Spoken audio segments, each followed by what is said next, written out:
Includes John Travolta and Tom Cruise and Christy Alley. Now, despite those very high-profile members, last month you may have seen that Time magazine described Scientology as a thriving cult of greed and power, a hugely profitable global racket that survives by intimidating members and critics in a mafia-like manner, end quote.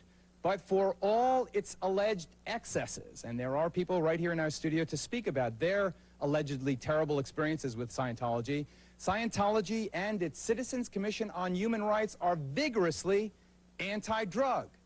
Specifically, they are vigorously anti-Prozac, which this group believes is a killer. So stay tuned for what promises to be a heated battle. The alleged cult against the accused killer drug. The focus of this edition of Geraldo.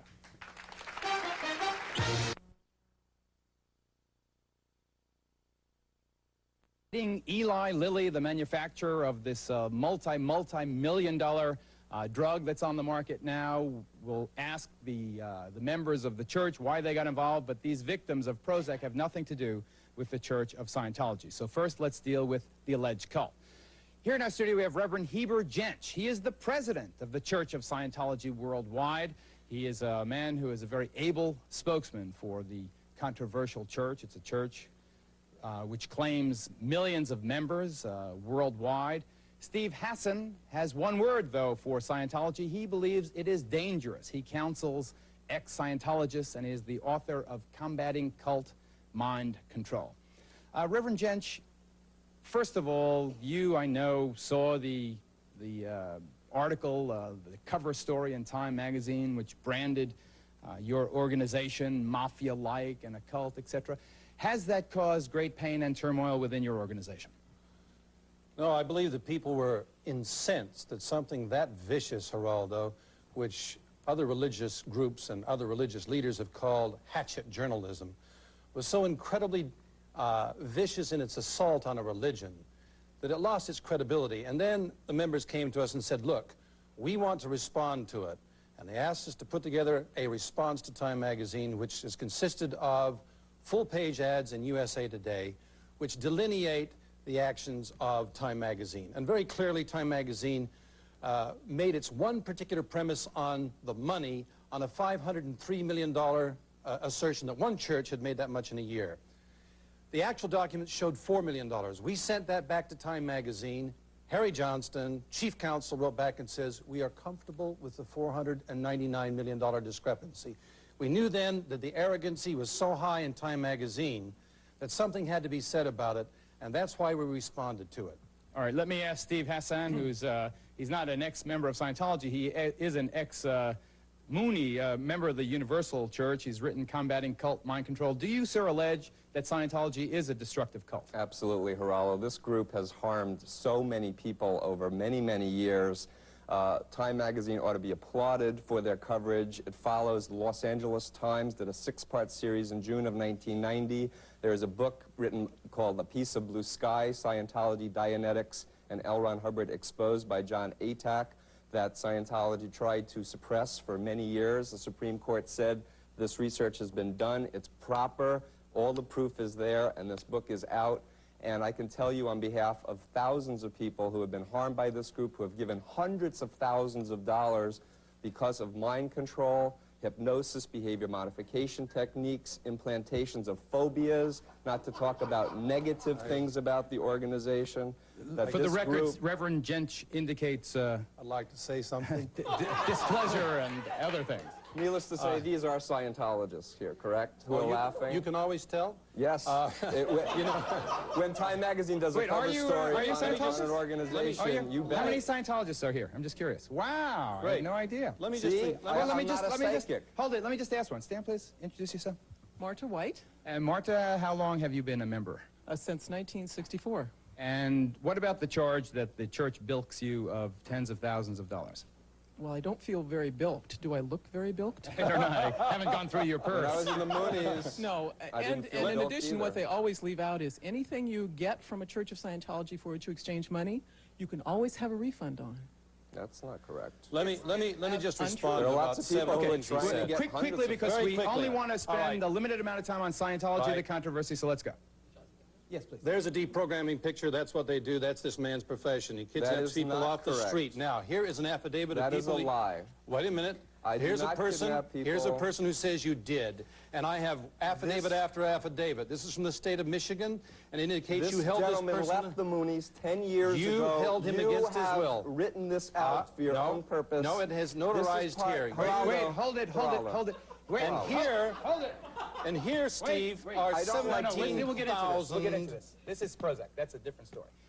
What about the charge, Reverend Jentzsch? Yes, sir. What about the charge? What about the charge that when confronted with specific allegations, Scientology responds with ad hominem attacks? They attack the man rather than the issue. Well, I think that he can make the charge about the Church of Scientology. We have 8 million members. We're all over the world. We have grown in the last 41 years tremendously. Why? Because Scientology works. Mr. Hassan, admittedly, works with the Cold Awareness Network. They kidnap people. He makes money off of it. He charges up to $1,000 a day. And that is very clearly part of his life. Introduce yourself, ma'am. My name is Monica Pignatti. I was a member of the Church of Scientology for 6 years. I'm out. I thank God that I'm out. And I was on the ship, the flagship Apollo, with L. Ron Hubbard, so I had personal experience. And the author of Dianetics. Also, I worked with Mr. Hassan as an exit counselor, and we do not kidnap people, so that's and a you're not false paid charge. Tell me your charges about L. Ron Hubbard briefly. Well, L. Ron Hubbard, first of all, when I joined the group, I had no idea what group I was joining. I was told this was a humanitarian group that was going to help the world. It was a beneficial thing that helped people. I found out very differently. There was abuse that went on the ship. I saw 14-year-olds being locked up in the chain locker, which is a small dark hole, for days and made to spend the night there. I myself was put into a group called the Rehabilitation Project Force, which if anybody objected to anything, they were put there for all kinds of arbitrary reasons. There was a cook that he sent there because he said she was trying to poison. How many years ago did you leave? 15 years ago, and I still get phone calls from parents who want my help because their children and grandmothers and everybody that they've, it could be anybody, all ages, have gone through personality changes. Why don't you respond? Introduce yourself first. Joe Cardo. I've been in since 1978. And, well, I can't speak for her. I wasn't on the ship. In the 10 years that I've been a Scientologist, I've had nothing but benefits from it. Give me two of the benefits. Just before I started investigating and taking courses in Scientology, I was sitting with my family, enjoying just an evening with them, and my sister was about to tell me about she was going to give birth to her third child. And my reaction to her was violent as opposed to enjoying it and in sharing the joy that she had. And I was concerned about why this violence came and was it wasn't a proper reaction to something joyful like that. So you think it helped you get a balance in life? I know that. Quick, wait, hold it, Steve. You, sir, introduce yourself. My name is Herbert Rosedale. I'm an attorney. I am also the president of the American Family Foundation, which is a group of professionals dedicated to education on the effects of destructive cults. And is this one? And yes, and I have represented on a pro bono basis. Would you let me finish, please? No, I'll let you finish, And I have Herb. represented on a pro bono basis people who have attempted to collect their money back from the unification, collect their money back from the Church of Scientology in exactly the circumstances that this member described, seeking refunds which were denied them until they ran out of money and reached me because they had no ability to obtain legal representation to enforce their rights. Stop. We give the money back, and no other church in the world does it. And why is it, Herb? Hold on. What other church does? Herb, let's handle one thing. Seventh-day Adventists, wait a minute, Seventh-day Adventists, Mormons, the Baptists, all listed in Nazi Germany as cults. Why are they on the same list as the Cold Awareness Network and the American Family Foundation? Answer me that. Why are they the same? Have you finished? Why are they the same? You know, I worry about that, Herb. I worry about that. I am the counsel for the Interfaith Council of Concern on the Cults in New York City, a group which has members who are members of the Archdiocese of New York, the Diocese of Brooklyn, the New York City Council of Churches, every major religious group, including the Greek Orthodox group. This group identifies the Church of Scientology as a destructive cult. The Catholic Church is a cult in China, and it's a cult in India, and it's a cult in South Africa. Okay, so stop now. What's the difference? This is not going to be from this point on a Scientology show, but I have to ask Heber one question. Is Scientology, I have never seen writing as strongly in this Time magazine article as I did about Scientology. Is Scientology, are you all as charged, sir, a mafia-like organization that extorts money? Geraldo, absolutely not. And the reason that we are effective is because we have solved the problems of drugs for hundreds of thousands of people around the world. Who finds that to be a crime? This man and these people. Stop. Final statement. I would like to... This isn't like Family Feud. For anyone who wants to know my position in my book, it's very clear. I do not advocate kidnapping. I do not advocate forceful intervention. I do believe people should rescue their family and friends and loved ones out of destructive cults. Scientology, L. Ron Hubbard's policy is never defend, always attack. Always change the focus of the issue away from the church to the people who are criticizing it. Well, there's and the facts, the FBI raided their headquarters in '77. They put Mary Sue Hubbard in jail with 10 other top leaders of Scientology for breaking and entering, IRS, Justice Department, all types of government agencies. And they will never hold a position in the church again. Mary Sue Hubbard herself. They will never hold just the tip of the iceberg. And so many people are being conned by this Dianetic I just finished one thing. Rocco was arrested for soliciting lewdness. On Geraldo, the host. Me. Your president. Not my president. Your president. Hold it. Thank you. As you can see, Scientology is, at the very least, a controversial organization. But as I promised at the top of the program, this is not a show that will dwell any further on Scientology. From this point on, following this commercial break, we will tackle the equally controversial drug, in this case, Eli Lilly's Prozac, and its alleged ravaging of many, many people, according to Scientology, and people not at all connected with Scientology. So when you come back, the focus shifts from the alleged cult to the accused killer drug. Give us 2 minutes. Thank you very much.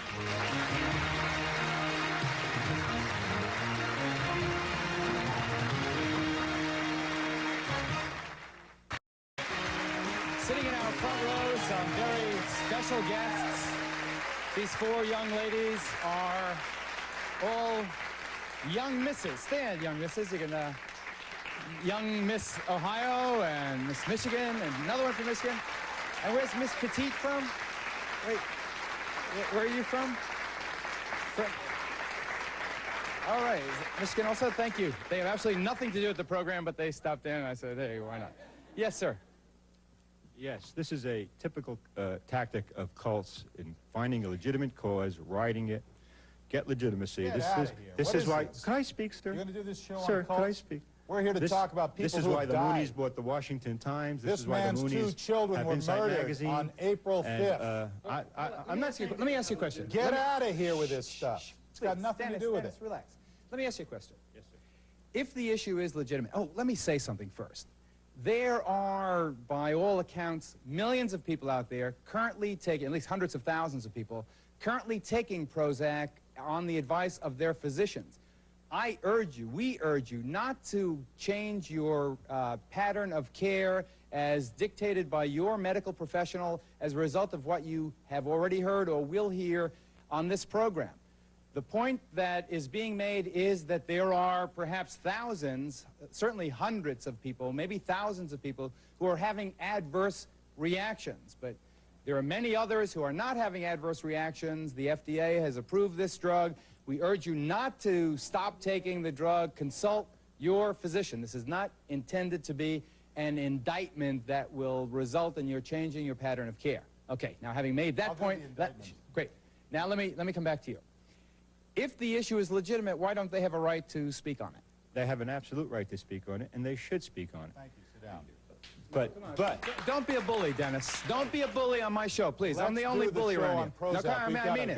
No bullying here. This woman died. Free speech. The guy has something to say. Let him say it. Thank you. But to use this show and confuse the American public as to two separate issues which really have nothing to do with each other. One is as bad as the other. Well, you don't know. You don't know the answer to that. I mean, you don't know. I don't know the answer to Prozac. I don't know the answer. Do you have any experience with Scientology? Yes, I do. I'm the parent of an ex-Scientologist. Oh. And if anybody in this audience or America has any doubts of what this organization can do to you, just look at the people sitting here. What has Scientology got to do with this? Nothing. All right, hold it. Nothing. No more Scientology. Let me go right now to Tucker. Tucker, tell me about your wife's behavior in the moments leading up to the terrible catastrophe. First of all, I'd like to say something to this gentleman right here. I don't want you to talk about Scientology. I don't want to. I'd just like for it to be known. You have nothing to do with Scientology. I'm a Baptist. Okay. I don't know nothing about the Church of Scientology. Okay. This has nothing to do with you. Okay. So just tell me about your wife's behavior in the moments leading up to the tragedy. I've been married for 20 years. Same woman. Wife was a sweet lady. I mean, we was tied up in the church, Cub Scouts, schools, and my wife shot, after being on Prozac for 21 days, my wife shot and killed both of my sons and tried to kill herself. Was there any tension? First of all, why was she on Prozac to begin with? The psychiatrist told her that she was depressed, which she was not. So she started this 3-week program where she was taking Prozac. Now, had she indicated to you that the children were doing anything that were making her crazy? Any evidence at all, Tucker, no. Looking back on it? No, nothing whatsoever. After it happened, after she shot the kids, did she say to you, I did it because of this or that? No, she has not talked to me. Why not? She's still under the influence of Prozac. What is she saying in jail? Is she speaking to anyone? I don't know. I don't know. So you've had absolutely no contact with her? I've had no conversation with her. Now, Bonnie, your overdose, you didn't overdose on Prozac. You overdosed on the arthritis medicine you were taking? Right. Well, it was actually my mother's arthritis medicine. I had gone to my doctor, my family doctor of 20 years, with an earache. An earache, for heaven's sakes. And while I was at her office, I mentioned to her that when I come back, I was going on a vacation. As a matter, this is not a depressed person. I'm heading for a vacation in Miami. I says, well, when I come back, I'm going to be taking care of my mother, who has fallen and broken both of her legs. As of course, you know, I'm active in church. I'm Assembly of God, by the way. Active in church. I'm active in our business. And I says, gee, I don't know where I'm going to get all the time. She said, hey, I got just the thing for you. A pick-me-up with no side effects. I honestly thought she was talking vitamin B12. It never occurred to me anything. I've never been on a psychotropic drug. I've never seen a psychiatrist. I've never been in counseling. And it just did not occur to me that there was anything wrong. I started the drug. I thought I was doing great. You know, I was bouncing off the walls. I was working 10, 12 hours in a job. I was taking care of my mother. I was taking care of the house. I was zooming along. The trouble is that I thought I was doing fine, and everybody else says, gee, you're getting kind of aggressive. You're this, you're that, and the other. I thought, well, everybody else was wrong, but I was right. So on the day before Father's Day, I was getting ready to bake a cake for my husband after having a slumber party with some children, and he confronted me with it. He says, you cannot go 24 hours a day. And I said, it's none of your business. Now, this is a husband I dearly love. I said, it's none of your business. As a matter of fact, I said, it's none of your damn business. And since I don't cuss, that just blew his mind. He said, well, I'm going to drive around the block, he says, until you settle down. So he drove around the block, and while he was gone, it just seemed like an excellent idea to kill myself. Just an excellent idea. So I saw my mother's medicine there. That was the closest thing. I took this medicine, went in and sat down in a chair waiting to die. It wasn't going fast enough, so I went back to the kitchen. I took Flexeril, more arthritis medicine, and sit there waiting to die, and I heard him cutting the grass. And I thought, well, by George, I will have the last word in this. As I felt my life draining from my hands, I could feel just my whole being drained from my body. I thought, well, I will have the last word. Well, I tried to go out and say something to him, and I staggered back in, and with that he knew something was the matter. And when he came in, I was already gone. And I mean, your heart must have been stopped. You must literally have had no vital signs to be declared dead. Well, the first thing when I woke up in this hospital, I thought, my God, I've been captured by a motorcycle gang. You know, I had tubes in my nose, tubes in my mouth. My arms were tied down, my legs were tied down. I thought, dear God, I've been captured. The first thing the smart aleck doctor said was, do you know you died? I thought, well, that's the last thing you need to hear, you know? I mean, this is, and then I had my first encounter with a psychiatrist who doubled my Prozac. And I had audio hallucinations. Hearing things. All right. That's all in here, by the way. What Dennis Clark, who incidentally is the chairman of the advisory board of the Church of Scientology Citizens Commission on Human Rights, he is holding, how many? There are over 14,000 adverse reaction reports here. This is not up to date. This stack is now this high from the Food and Drug Administration. These are the reports written by doctors and pharmacists all over the world, particularly in the United States, talking about the cases like Bonnie Leitch, the cases like Mr. Moneymaker here, of people who have suffered horrible tragedies. Put the book down. Now, this is a summary. It is a summary. It is not the cases. When you take the actual cases, we're talking about 5 stacks, 6 feet high. This is more adverse reaction reports on this drug. I just opened up a page at random here, page 1484, FDA spontaneous reporting system, cause-effect relationship between each drug and reaction cannot be established with certainty in all cases. Okay, it's dated January of this year. Here's case number 900707063610511, Prozac, suicide attempt, female, domestic. All right, so it is. I just opened that. You opened it. You tore their sheet. Right. David Halpern, who sits at the end, is a psychiatrist. He says these charges raised against Prozac are exaggerated, inflated. He says that Scientologists have no right to interfere in a doctor-patient relationship. Prozac, he claims, is helping many, many people to lead a normal life. We'll hear from him. We'll also, however, hear from Maria Malakoff. She and her husband were both Prozac patients. He committed suicide. She attempted to take her own life. So this debate continues. Stay with us, please.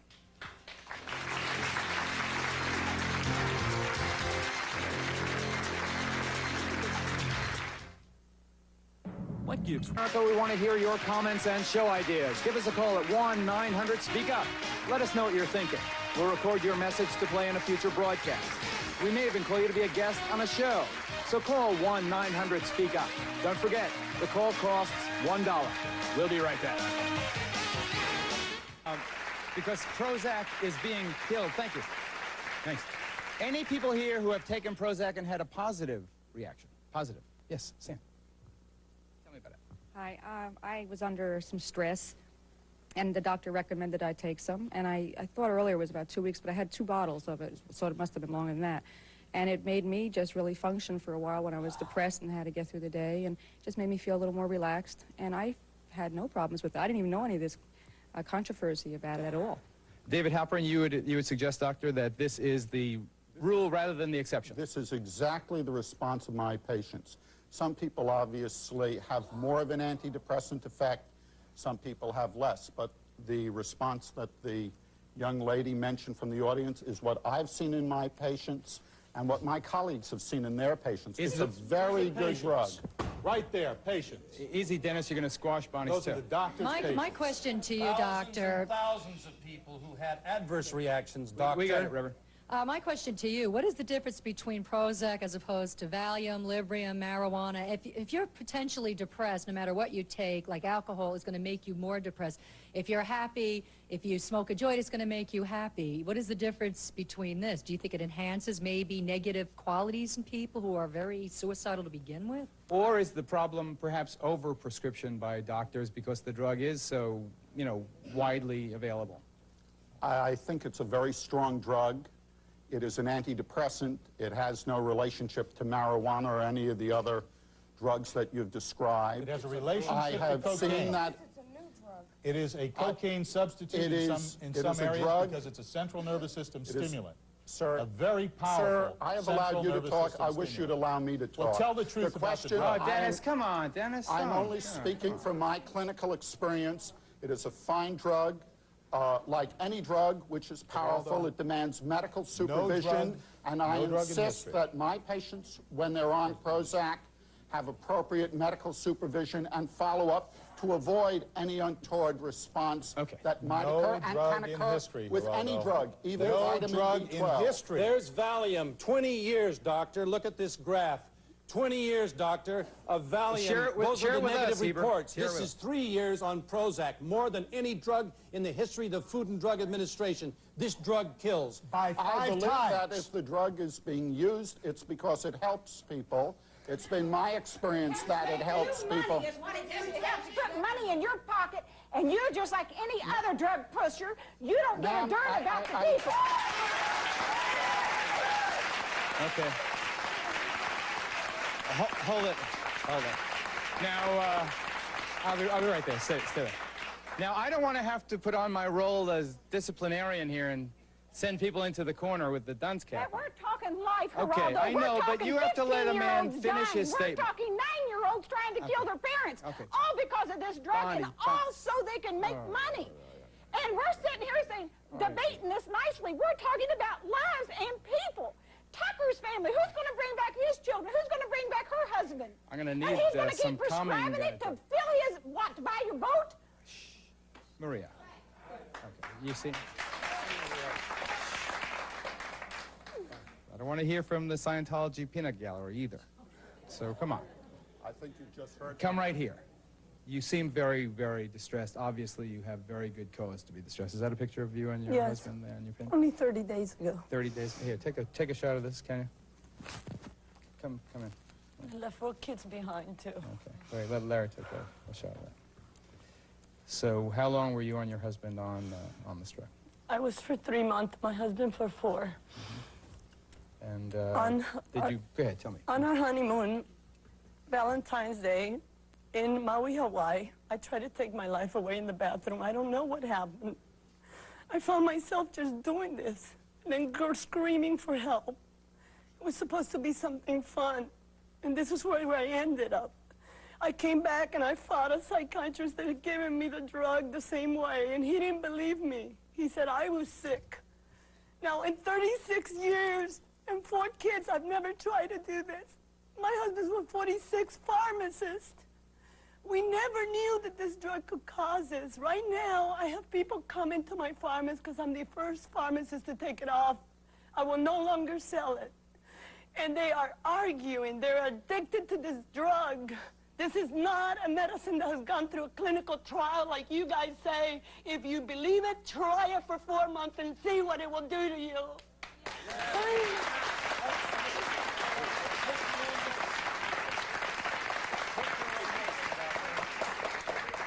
Take your own medicine. Let's take a break. Used guinea pig, guys. We are being used as guinea pig. Don't let it keep going.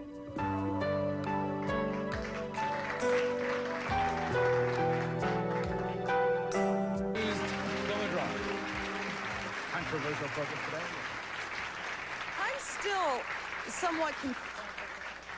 I'm still somewhat unclear about what the drug was originally marketed to do. We've talked about an antidepressant, a pick-me-up, something to relieve stress. It's an antidepressant. It's a very good antidepressant. I think the history of all drugs is that when a good, new, effective, excuse me, and safe drug comes out, obviously all together, we'll all shush Dennis together. Ready? 1, 2, 3. Shh. Go ahead. People are going to try and see what else it can do. And it's very difficult, perhaps, sometimes to separate out between people who feel severely depressed, slightly depressed, or just lack energy. And therefore, people, I'm sure, have used the drug to treat a wide variety of conditions. But as I've said before, it's a very good drug. It's a safe drug. But like any powerful drug, it requires consistent medical supervision. And I believe all psychiatrists, and for that matter, all physicians. Give it appropriate supervision. You take it. Geraldo, I've had to be the one that has to interview. I believe that it's a drug that needs to be followed up, that it needs to be evaluated. I instruct my patients. But isn't it possible, Dr. Halperin, that because it is so widely available that a doctor, maybe a lazy doctor, and there's certainly good and bad in the medical profession like in any other, like in the talk show profession, there are no bad talk show people. That a lazy doctor might not care to distinguish between the severely depressed to the mildly depressed to the... Unfortunately, sometimes it is very difficult. Excuse me, sir. I allowed you to talk. I wish you'd give me the same courtesy. Doctors cared. That is the evidence. They took time out of their schedules. That's the evidence. Do you discount them? I'd like to ask Bonnie a quick question. Bonnie said she was getting ready to go on a vacation. She was happy. She was headed for Miami. I'm not responding because I don't play in that ballpark. She had an ear infection. Bonnie, you were when you went to the doctor, you had an ear. We got that, Dave. We got that. You were happy. You were going on vacation. Yes. Why would you accept a prescription for something you really didn't need when you knew it was an earache? And because when she said, hey, pick me up, gee, I'm a real energetic person, and I assumed that she was talking like vitamin B12, something like that. You know, and I just thought, well, boy, you know, something else for energy. It never occurred to me, psychotropic. Number two, let me say that they're trying to get this drug, folks, approved for weight loss. Lilly is going to the Food and Drug and trying to get it approved for weight loss. That's triple the dose. Triple the dose, 60 milligrams. And they're trying to get it over the counter in Europe. The doctor had mentioned several conditions. One of the conditions was for weight loss. Some of the ladies are taking it for this purpose. And I think this is what is so dangerous. They're killing them. Because I'm sure if this is how they're going to lose weight, other problems... 60 pounds on the drug. 60 pounds. And there are cases in here, Geraldo, showing that you get... 50. One point I will stress again. Unfortunately, Eli Lilly, invited to come on the program, declined. I'll read a statement from them. I'll read it right now, actually. Thank you, my ace assistant, Viola. Quote, the Eli Lilly company deals in fact. Scientologists do not. It is impossible for us to join in a debate under these circumstances. We thank you for the opportunity to appear. Fact. Sounds like food. But on the other hand, I will say again that there are many, many people who have used this drug and have done well with it. So I don't want this. Okay, you killed this percentage of the people, so this percentage can feel okay. Which out of 100 people, which 3 have volunteered to die for this drug? That causes 3.5%. Obviously, Prozac is a very serious drug, but why don't we have more representatives from the medical community on the dais here instead of wild people from the Scientology church? I mean, I don't see what you have to do. You know, the church. Here's a $5,000 check. Here, let me ask Heber. Let me ask Reverend Jentzsch this question. Here. Put the check down. Put the. It's not show and tell. Let me ask you the question. Come on, I'll give this to the head of Eli Lilly because this $5,000 represents twice his hourly salary. Okay. He wouldn't come on here. I don't have a problem with Eli Lilly. No, wait, stop. I didn't mean to hear that. I don't want you to get the wrong idea. Let me ask you a question. Ask me the question. You walk the streets of any inner city neighborhood. You don't even have to go to the inner city. It's just more obvious there. You see the ravages of drug abuse. Absolutely. You see the heroin addicts. You see the crack smokers. You see the people who are wasting away their lives, ripping off people, killing their mothers to get... Why didn't the Church of Scientology take on the drug problem? Why did you focus on this one drug? All right. Good question. Good question. We have given drug education lectures to millions of people. We have also taken 100,000 people off of drugs. That's cocaine, that's heroin, that's methadone. We have done that internationally, and I've gone to those programs. I don't have a problem with Eli Lilly. Hang on here. I don't have a problem with Eli Lilly. Why did you start this vendetta with them? Why did you start this vendetta? Wait a minute. Wait a minute. Eli Lilly produced heroin-based cough syrup many years ago and hooked people on heroin. You're not answering the question. Okay, fine. Why did you single them out as your foe? Because they said no. Because they said... Dennis, come on, don't drop that damn thing. Never happened before. Hold it. This is never happened from the statesman. Geraldo, I'll tell you why. because they declared war on the Church of Scientology. And the last time a pharmaceutical company declared war on Scientology was when Hitler's IG Farben went after 6 million Jews. Don't forget it. I don't have a problem with that. Wait. I am Jewish, and I am offended by that statement. Well, I would be offended by it, too. I am Jewish, and I think that maybe to use Hitler as an example. Well, do you know what dolphin is, sir? I know what dolphin is. Do you know what dolphin is? It's methadone. Hold it, sir. Hold it! All right, so congratulations. Now stop it, everybody. Come on, let's get out of here. I heard you. Sit down. I'm opposed to Lily's killer drugs. Yes, right. You have a program called Narconon, I believe, which helps people supposedly get off drug and alcohol rehabilitation. Can I speak, please? The Los Angeles Times did a wonderful 6-part article on your Narconon, and it wasn't very complimentary about it. The Time article wasn't very complimentary about Narconon. It's been outlawed in Oklahoma. It's been outlawed in almost every state where you... That is a lie. Oh, it certainly has. You're living on an Indian reservation here because you won't let you use it there. They're out there right now going off of drugs on the American... How did Eli Lilly declare war on you? Eli Lilly declared war... Shh, quiet. You two, I'm telling you, you're going to get the bum's rush unless you keep your mouth shut. Now go ahead. Go ahead. Eli Lilly.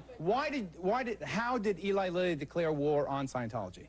Eli Lilly had produced methadone, which they called Dolophine, named after Adolf Hitler. Okay, come on, get to the point. And LSD. No, we opposed that, okay? How did they declare war on you? We ran into Prozac with the Citizens Commission on Human Rights, and we found out it was killing people. He started the controversy, okay? Had nothing to do with the church at that particular time at all. Eli Lilly said, hey, wait a minute, this is a billion-dollar maker. I have stock report after stock report saying, hey, we're losing money because people are looking at this drug. It is killing people. I'm the link here. I'm the link. I'll give you 20 seconds to tell me. Okay. Go. What happened here was I found out that Wes Becker was on the drug.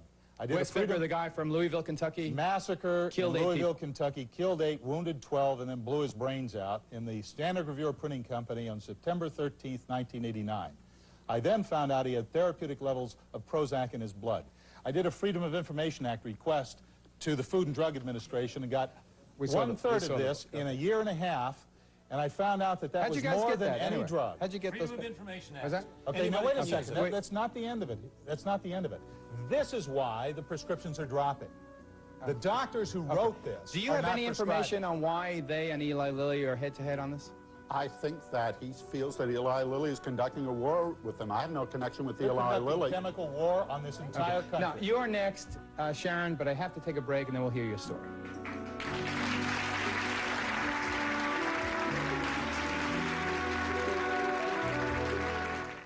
Cult versus the accused killer drug.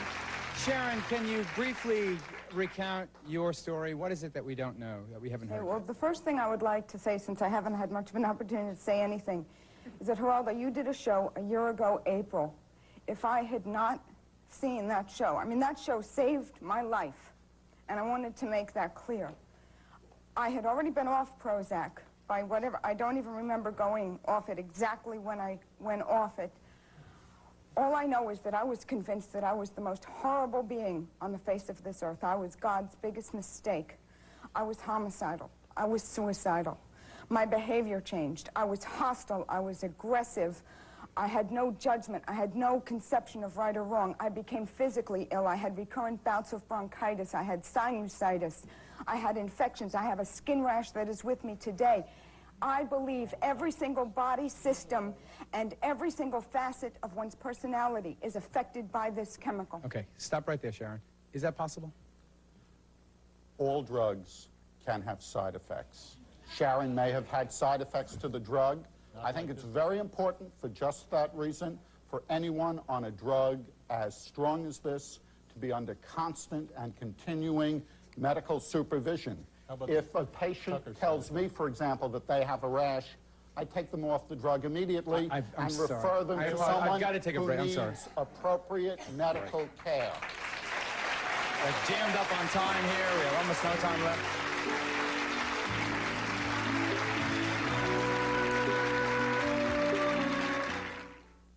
In fairness, I'm going to just run backstage and say goodbye. That's all the time we have left. I just want to say goodbye to the folks on the other side, the Scientology type. Now, Steve, final word quickly. Geraldo, they manipulated the show. They diverted the attention away from their own illegal activities and harming thousands of people. And I heard that you wanted to do another show, full show devoted on Scientology. I hope you do follow up on that. Okay. All right. Thank you for joining us here as well. Two issues, hot, heated, controversial. The one hand, the alleged cult, Scientology. The other, the accused killer drug, Prozac. I hope that we got at least a smattering, a smattering of knowledge about both. Tucker, final sentence. Go, quick. I'd like to ask this doctor, is suicide and murder a side effect of Prozac? And how many of y'all gonna keep killing? Last word, quick. I think it's a very good drug. You take it. Thank you very much, ladies and gentlemen, for joining us. We will see you next time. Bye-bye.